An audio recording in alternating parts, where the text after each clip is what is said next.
In 1942, the Japanese Empire seemed unstoppable, a roaring tide sweeping across the Pacific, seizing island after island, fortress after fortress. Their navy gleamed with victories, their supply lines stretched across thousands of miles. And the world feared America was too late to fight back. But then with cold precision, the United States launched a plan so unorthodox, so risky, that even the Japanese high command couldn't believe what they were seeing. A strategy that sliced through Japan's empire like a scalpel. A strategy that turned entire garrisons into starving ghosts. A strategy that broke the war machine of Imperial Japan. This is the story of island hopping. Imagine the Pacific in early 1942, a vast oceanic battlefield spanning 1/3 of the planet. To the Japanese Empire, it was a dream realized in expanding defensive Greater East Asia co-prosperity sphere, fortified by chains of islands believed to be impenetrable to the United States. However, it was a logistical nightmare. Every island Japan fortified became a potential death. Every mile gained demanded blood, fuel, time, and steel. Traditional military wisdom suggested one simple approach: fight for every island, take them one by one, bleed for each patch of sand. The Japanese expected this. Their entire Pacific defense plan, devised by masterminds like Admiral Isebroku, Yamamoto, and militarists in Tokyo, relied on the assumption that the Americans would attack head-on, grinding their way toward Japan in slow, predictable steps. Japan was prepared to make each island a fortress, each coral ridge a killing field, but what they didn't anticipate was that America had no intention of playing by their rules. To understand how revolutionary the island-hopping strategy truly was, we need to understand the world that came before it. In the first 6 months of the war, Japan's expansion seemed unstoppable. Pearl Harbor left the U.S. Pacific Fleet crippled. The Philippines surrendered after a brutal campaign. Singapore, the Gibraltar of the East, fell in a shocking 7 days. Wake Island, Guam, Hong Kong, and Dutch East Indies all collapsed in rapid succession. Japanese soldiers fought with fanatical discipline. Their pilots, many trained since adolescence, dominated the skies in the agile Mitsubishi A6M0. Their navy boasted some of the largest and most advanced battleships ever built. And perhaps most frightening, Japanese codes of warfare rejected surrender. A garrison left on an island would fight to the last breath, meaning any American attempt to retake the Pacific would be unimaginably costly. By mid-1942, the U.S. was staring at a Pacific full of fortified islands, each one a potential miniature Stalingrad, but that's when a series of turning points began to shift the momentum. Inside America's military leadership, a debate erupted. General Douglas MacArthur, commanding forces in the Southwest Pacific, demanded a return to the Philippines. He believed retaking each major island was essential, both militarily and symbolically. But in Hawaii, Admiral Chester Nimitz and his planners at CINCPAC began piecing together a different idea, something bold. They saw the Pacific not as a chain of islands, but as an ocean highway. They understood something Japan had overlooked. Japan had to defend everything. America didn't. Why waste lives taking heavily fortified strongholds when you could simply skip them? Why attack strength when you could strike weakness? Why assault an island like Rabaul, one of Japan's most heavily defended bastions, when you could sever its supply lines and let it wither on its own? This thinking would soon birth a strategy that blended mobility, naval aviation, and logistics in a way the world had never seen.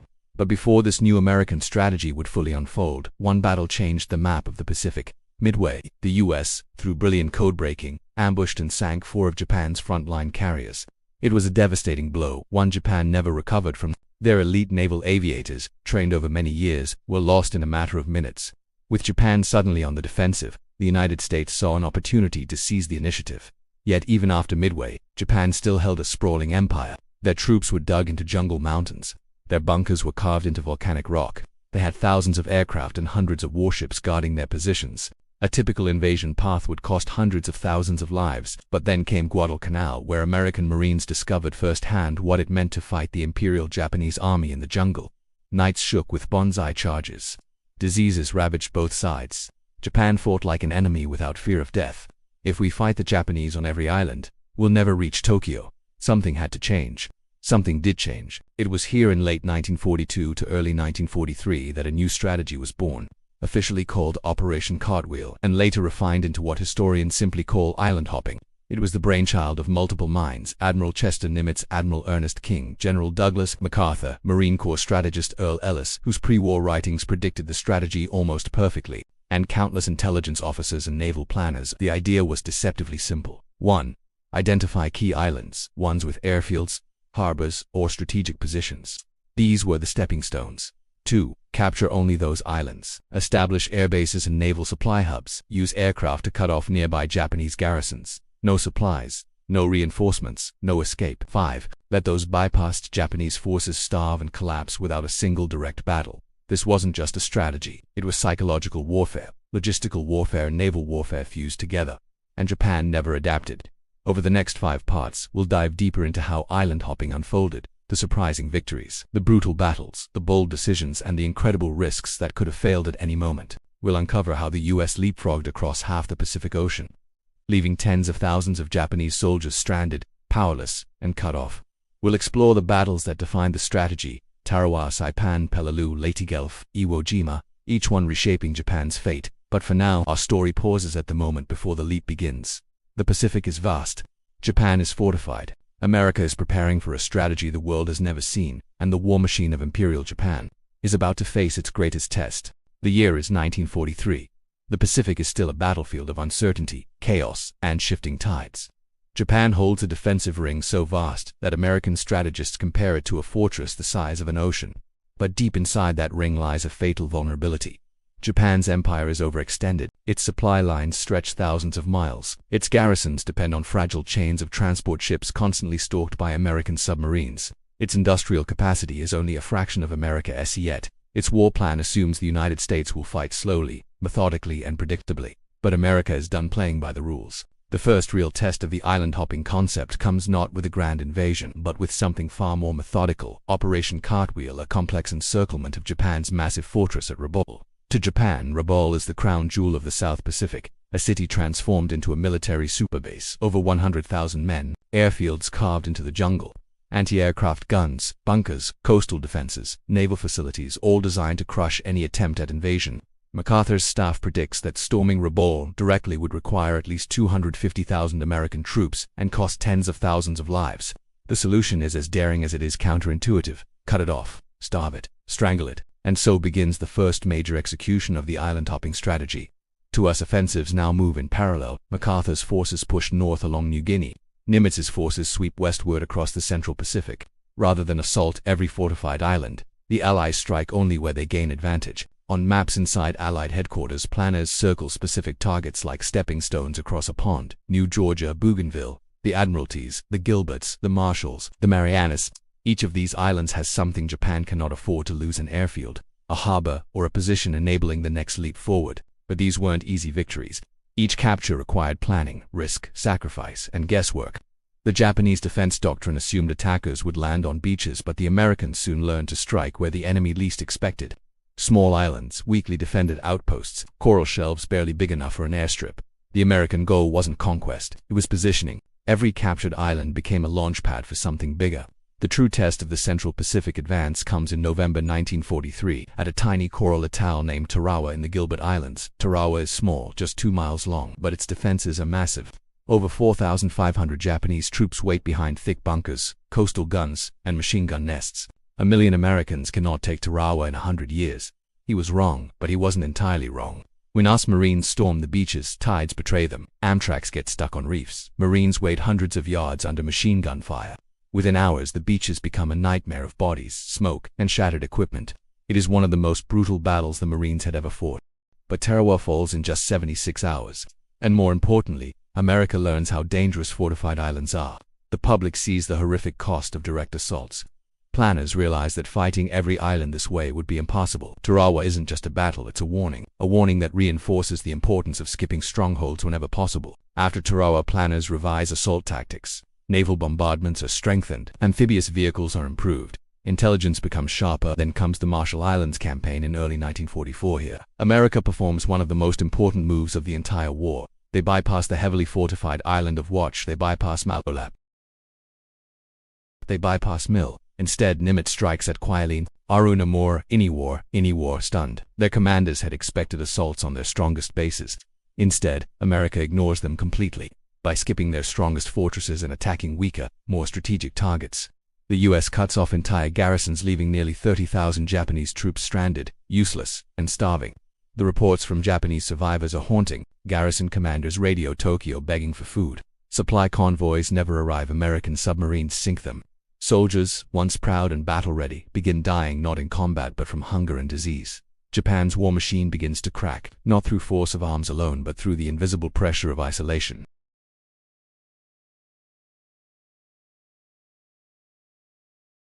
While Nimitz pummels the Central Pacific, MacArthur conducts his own island-hopping variant in New Guinea.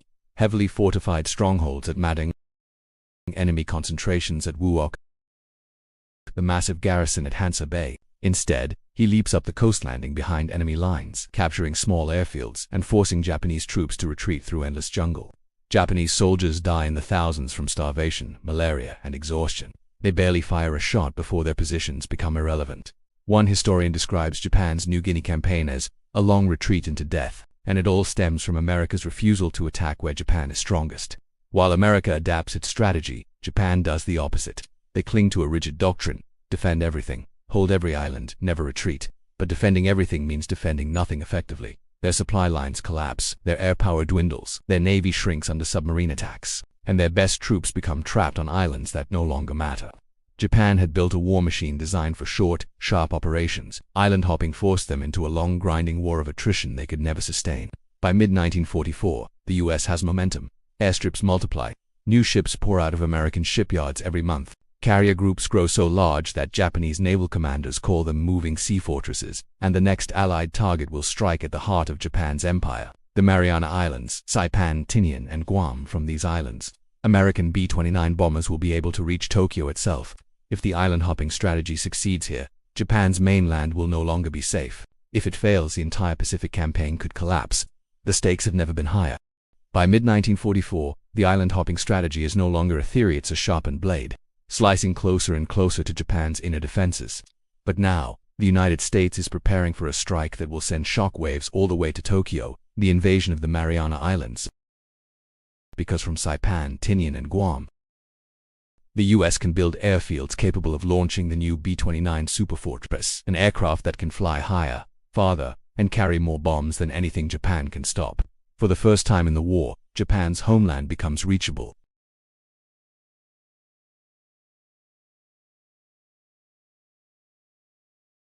If the Americans break through here, the Japanese Navy must respond with everything it has left. That decision will lead to one of the most decisive naval battles in history. But first, the fighting begins on the ground. On June 15, 1944, US Marines and soldiers land on Saipan. The beaches erupt with machine gun fire. Mortar rain down.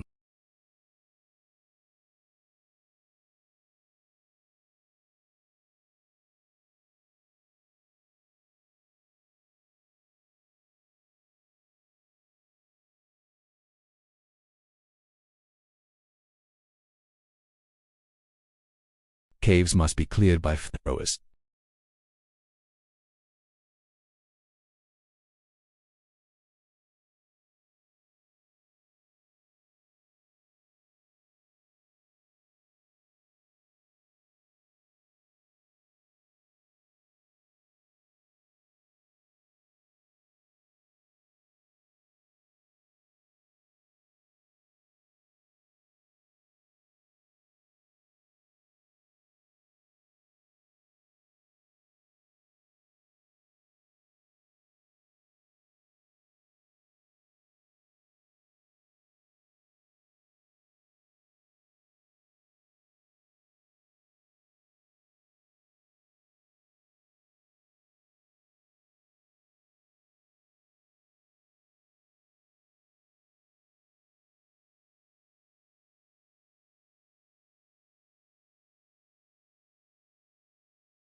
American pilots shoot down so many Japanese aircraft that one pilot famously radios, "It's like shooting turkeys in a barrel."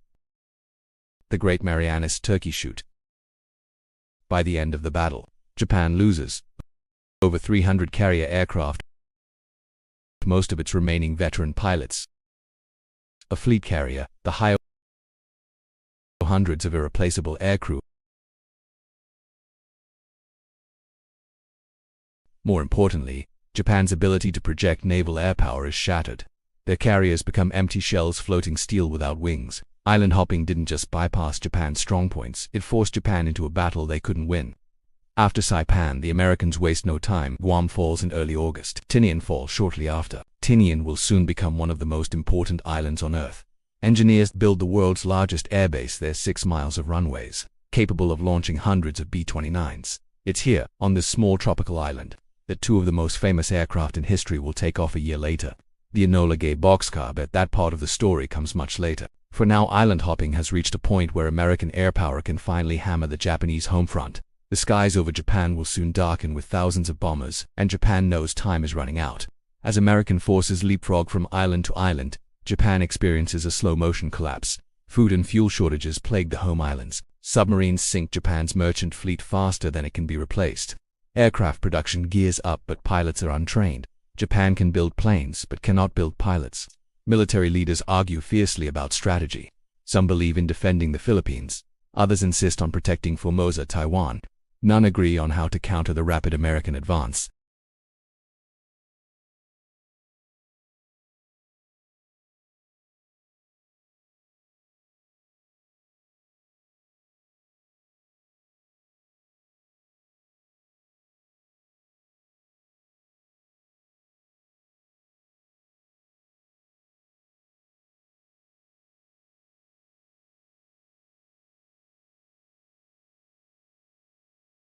General Douglas MacArthur wants to fulfill his promise. I shall return to the Philippines.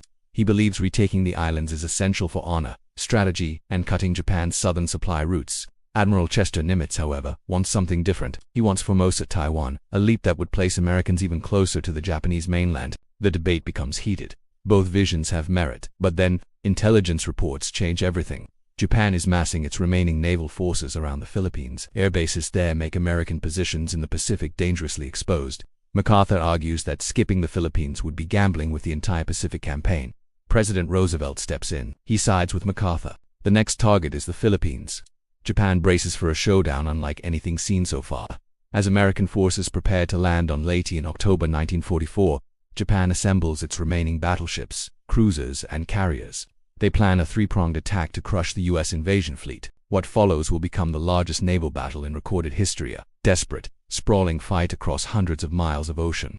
Leyte Gulf will mark the moment Japan's navy is effectively destroyed as a fighting force. It is here that island hopping reaches its most dramatic and decisive turning point. The war machine of Imperial Japan is about to collide with the full force of American power, and after Leyte Gulf, Japan will never recover. October 1944. The Pacific holds its breath. American forces are landing on the island of Leyte, the first step in retaking the Philippines. With each beachhead secured, the noose tightens around Japan's empire. But Tokyo is not ready to surrender the islands that form their southern lifeline.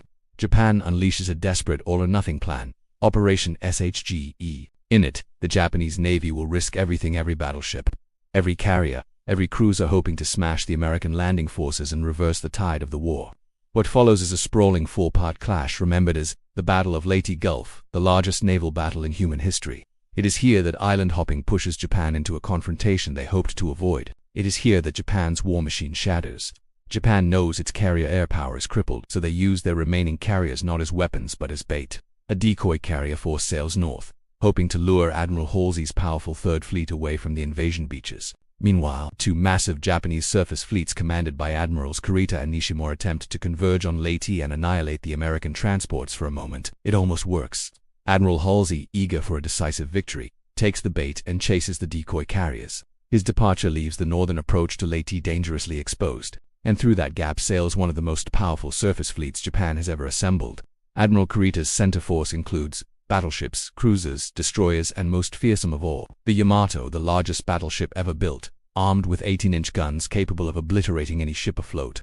If Kurita reaches the American transports, the invasion of Leyte could collapse, but Japan underestimates one thing: the courage and ferocity of a handful of small American escort ships desperately standing in his way.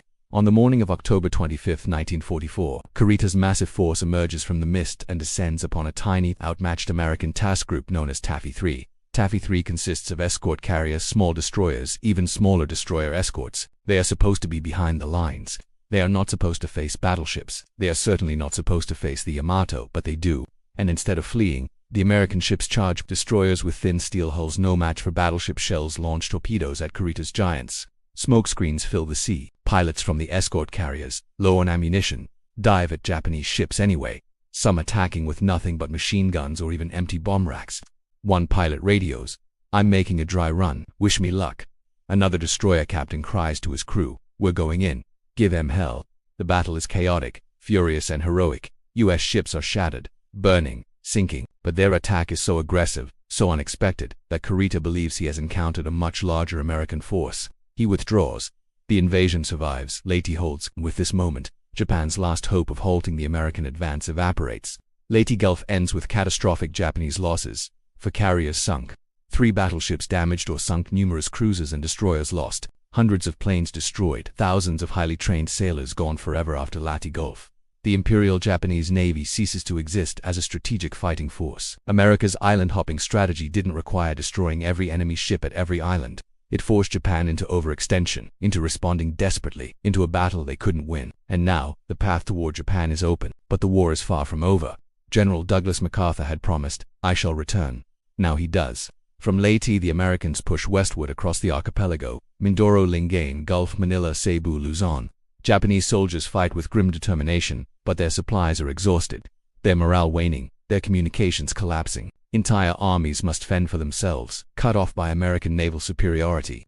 The liberation of Manila becomes one of the most devastating urban battles of the Pacific. By March 1945, the Philippines are effectively back under American control, and with their fall, Japan is strategically isolated. The last links of its empire are severed. By early 1945, the next island-hopping target rises from the map like a dark omen: Okinawa, a mere 400 miles from the Japanese mainland. If America captures Okinawa, it will have a massive staging ground for invasion airfields for bombers and fighters, naval bases to support an assault on Japan itself. But the Japanese understand the stakes, and they choose a chilling strategy. They will turn Okinawa into a fortress of death. They will make the Americans pay for every inch. More than 100,000 Japanese soldiers dig into caves, tunnels, and ridgelines. Civilians are caught in the crossfire, and for the first time, Japan unleashes a terrifying new weapon on a massive scale: kamikaze attacks. While island-hopping isolated and strangled Japanese garrisons, it also pushed Japan into adopting increasingly desperate tactics. The kamikaze pilots who deliberately crashed their planes into ships emerges first in the Philippines, but reaches monstrous intensity at Okinawa. Waves of kamikaze aircraft hurl themselves at the U.S. fleet. Destroyers explode, carriers burn. Hundreds of sailors die in sudden, violent impacts. One American officer describes the attacks as a rain of steel from the sky. Okinawa becomes the bloodiest battle of the Pacific on land and sea. But despite the ferocity, the American advance continues. Island hopping, once a daring gamble, is now an unstoppable momentum. Japan's outer defenses are shattered. Its navy is gone. Its air force is crippled. Its soldiers are scattered and starving across bypassed islands. But the final blow is approaching quietly, methodically, and from the sky. The B-29s are coming. With the capture of the Marianas and soon Iwo Jima and Okinawa, America now possesses the very thing island hopping was designed to achieve: direct access to Japan's home islands. From bases on Saipan, Tinian, and Guam, B-29 bombers begin a relentless assault on Japanese industry and cities. Tokyo burns, Osaka burns, Nagoya burns. The war machine cannot be repaired. Factories are rubble, transport networks collapse, fuel reserves run dry. Japan's leaders face the unthinkable. The emperor's realm is defenseless, and yet they still refuse to surrender. But soon, a weapon born from the darkest chapters of science will force their hand. A weapon only made possible by the very island-hopping strategy that brought America within striking distance. The end is approaching. The world is about to change forever.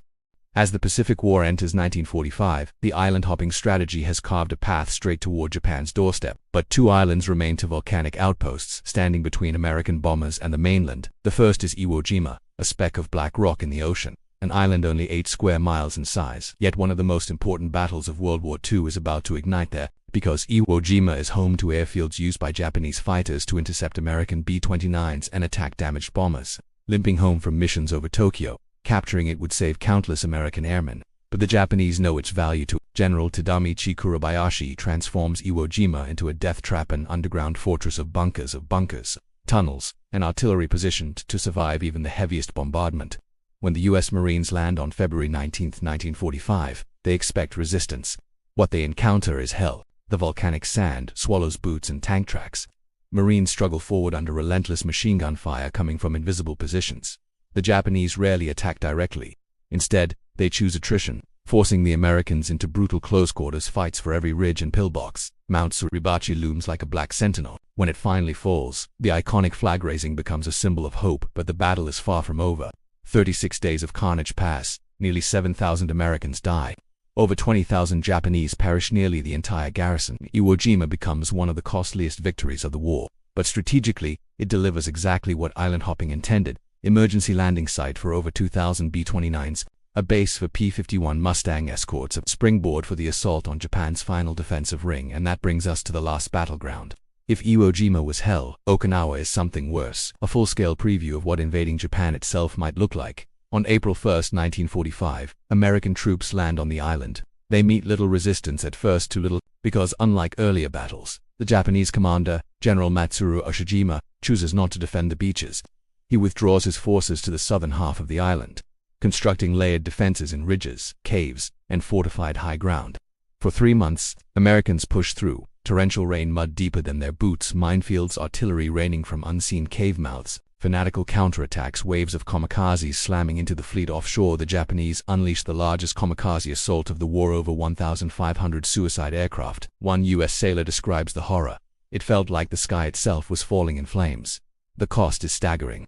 More than 12,000 Americans killed, over 100,000 Japanese troops dead, tens of thousands of civilians caught in the crossfire. It is the bloodiest battle of the Pacific War, and it forces American commanders to face a terrifying reality. If invading Okinawa was this costly, invading Japan might cost more than 1 million American lives. Island hopping had worked brilliantly, but now the path it carved had led to a final decision, one that would alter history forever. By mid-1945, Japan's ability to wage war is collapsing. Factories lie in ruins. Coal and steel shortages cripple production. Transportation networks are shattered by B-29 raids.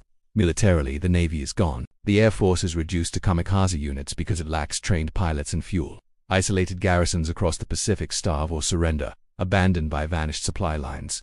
Politically, the Emperor's advisors debate surrender versus a last stand. Army hardliners demand a decisive homeland battle. They imagine civilians fighting with bamboo spears. They imagine victory through sacrifice. But island hopping has made their dreams impossible. Japan has been cut apart, piece by piece, island by island, until it is alone, burning, and encircled. Yet still, the government refuses unconditional surrender, so the United States turns to its darkest and most devastating option. From 1942 to 1945, deep within laboratories in New Mexico and facilities across the U.S., thousands of scientists work on a secret project that even many top military leaders do not fully understand. The world's first atomic bombs. The island-hopping campaign, with its capture of Tinian, creates the perfect staging ground. The massive Northfield airbase becomes home to the 509th Composite Group, trained for a mission unlike any ever attempted. By July 1945, the weapon is ready. President Harry Truman faces an impossible choice: invade Japan and risk up to 1 million American casualties, continue conventional bombing and blockade, prolonging the war indefinitely, or use the atomic bomb to force Japan's surrender. The decision is made. The final act of the Pacific War begins. August 6, 1945. A B-29 named Enola Gay takes off from Tinian, its destination, Hiroshima. At 8:15 a.m., the world changes. A single bomb destroys an entire city. Tens of thousands die instantly. The shock is beyond anything Japan has ever imagined. Yet the government hesitates. 3 days later, on August 9th, a second bomb falls on Nagasaki. Now, faced with annihilation and already defeated in every conventional sense, Japan finally agrees to surrender. On August 15th, Emperor Hirohito addresses the nation. In his subdued voice, millions hear something they have never heard before. We must endure the unendurable. The war is over. Looking back, historians agree on one thing: island hopping made Japan's defeat inevitable long before the bombs fell. It isolated Japanese armies, leaving them to starve. It crippled supply lines and logistics. It secured airfields close enough to bomb Japan's home islands. It forced the Japanese Navy into battles it could not win. It opened the path for the Philippines, Iwo Jima, and Okinawa. It made the atomic bomb missions operationally possible. By attacking weakness instead of strength, America dismantled Japan's war machine with strategic precision. And now, the world prepares for the aftermath, a reconstruction unlike anything seen before. But our story is not finished yet. The end of the war is only the beginning of the consequences. When the guns finally fell silent in August 1945, the world looked upon the Pacific and saw the remains of a shattered empire. 2 million Japanese soldiers were scattered across islands that no longer mattered. Millions more civilians faced starvation. Entire cities were ruins of ash and twisted steel. The war machine that once thundered across Asia had been dismantled piece by piece, not by brute force alone, but through a strategy that cut out its heart. It destroyed Japan's capacity to wage war logistically, psychologically, and strategically. Now, as American forces land peacefully where they once fought, the occupation of Japan begins. General Douglas MacArthur is placed in charge, overseeing one of the most dramatic political and social transformations in modern history. Japan, once ruled by militarism and expansion, is reshaped into a democracy. Its industry is rebuilt. Its society undergoes sweeping reforms: land ownership, education, government structure, civil rights. The emperor becomes a symbolic figure, and through this reconstruction something extraordinary happens. The United States and Japan become allies, not immediately, not easily, but inevitably. A war that began with fire ends with cooperation. But under this transformation lies the deeper legacy of the island-hopping campaign, one that still shapes how nations wage war today. Island-hopping wasn't just a military tactic, it was a revolution in strategy. For centuries, armies believed you must defeat your enemy's forces directly face to face, battlefield by battlefield. The Japanese high command believed this too. They prepared for heroic last stands on every island, assuming America would follow predictable rules. But the United States abandoned that logic. They learned to attack where the enemy is weak. Bypass strongholds, target supply lines instead of soldiers, let isolation and starvation do what bullets could not. Use mobility and logistics as weapons. This became the foundation of maneuver warfare, the modern doctrine shaping militaries around the world today. In many ways, the island-hopping campaign wasn't just about seizing islands, it was about rewriting the very rules of war. Yet the strategy also left behind one of the most haunting consequences of the Pacific War. By bypassing fortified islands, the US stranded tens of thousands of Japanese troops. Some garrisons held out for years not knowing the war was over, living on roots, insects, or anything they could find. Disease swept through them. Many never saw combat again. They simply wasted away. On islands like Rabaul, Truk, Bougainville, and Waj, entire units became ghosts. Many Japanese soldiers on these islands died without firing a shot in the final chapters of the war. When the Allies finally liberated or received the surrender of these bypassed garrisons after Japan's capitulation, they found troops who were skeletal, malnourished, and psychologically broken. Some Japanese commanders cried when they learned the truth that their nation had surrendered long before they ever received word. The island-hopping strategy had spared American lives, but it trapped Japanese soldiers in a slow, inevitable defeat they never fully understood. Here lies one of history's most astonishing twists. The very nation that suffered unimaginable destruction, the nation whose war machine was dismantled and whose expansionist dreams collapsed, would rise from the ruins to become one of the world's leading economic powers. By the 1960s and 70s, Japan's economy exploded with growth, electronics, automobiles, technology, infrastructure, and a stunning reversal. Japan rebuilt faster than many allied nations. And remarkably, the nation that once stood as America's fiercest enemy became one of its closest partners. From bitter war came decades of peace and prosperity. But that peace came at a cost paid in the jungles of New Guinea, the beaches of Tarawa, the mountains of Saipan, the caves of Okinawa, and the volcanic sands of Iwo Jima. It is a cost the world must never forget. Today, military academies across the world still study the island-hopping strategy. Why? Because it teaches a timeless truth. You don't win a war by fighting every battle. You win by fighting the right battles. Island-hopping proved that. Strategy can defeat strength, logistics can overpower numbers. Isolation can crush armies, bold ideas can reshape history. Japan wasn't defeated because every island was invaded. Japan was defeated because America struck where it mattered most, cutting supply lines, isolating armies, and positioning itself for the final blow. This strategy allowed the US to advance rapidly across the Pacific while preserving strength for the decisive stages of the war. Without island hopping, the Pacific could have become a decade-long nightmare. Without island hopping, the US might never have reached the Marianas. They might never have launched B-29s. They might never have forced Japan to surrender in 1945. Island hopping didn't just break Japan's war machine. It shortened the war, saving countless lives on both sides. The Pacific today is peaceful. The shores once stained with blood now host tourists, families, and fishermen. Nature has healed much of the scarred earth, but beneath those waves lie the wrecks of war, battleships resting in silence, aircraft frozen in coral tombs, thousands of soldiers who never returned home. They are reminders of a conflict that reshaped nations and redefined strategy. As the world looks to the future where great powers again maneuver for influence across the Pacific, the lessons of island hopping remain vital. That strategy teaches us to think differently, to adapt quickly, to strike decisively, to understand that the greatest victories are often strategic, not just tactical, and above all, that in war, as in life, the path to victory is rarely straight. Sometimes, you must leap across the ocean. Thank you for joining us on this deep dive into one of the most ingenious military strategies in history. If you found this story powerful, eye-opening, or inspiring, then join our growing community. Hit the like button to support more long-form historical documentaries. Subscribe if you want to explore the hidden stories, forgotten battles, and dramatic twists that shaped our world. And turn on notifications so you never miss the next episode.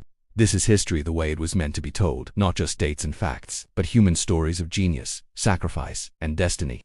Until next time.